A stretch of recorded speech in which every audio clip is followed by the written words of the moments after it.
अस्सलामु अलैकुम वरहमतुल्लाहि वबरकातुहू। स्प्रेड इस्लामिक इंफॉर्मेशन चैनल की तरफ से आज हम आपको नबी करीम सल्लल्लाहु अलैहि वसल्लम के फरमान के बारे में बता रहे हैं। हमारे प्यारे नबी करीम सल्लल्लाहु अलैहि वसल्लम ने इरशाद फरमाया कि एक शख्स का इंतकाल हुआ, कब्र में उससे सवाल हुआ कि तुम्हारे पास कोई नेकी है? उसने कहा कि मैं लोगों से खरीदो फरोख्त करता था और जब किसी पर मेरा कर्ज होता तो मैं मालदारों को मोहलत दिया करता था और तंग दस्तों के कर्ज को माफ कर दिया करता था।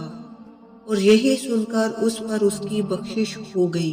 अजीज नाज़रीन, हमें चाहिए कि हम छोटी सी छोटी नेकी में भी बढ़ चढ़ कर हिस्सा लें।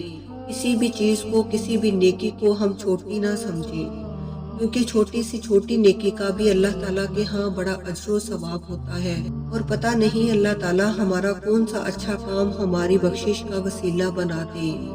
अल्लाह ताला हमें नेकियां करने की तौफीक अता फरमाए, अपने हिफ्ज़ व अमान में रखे। अस्सलामु अलैकुम व रहमतुल्लाहि व बरकातुहू।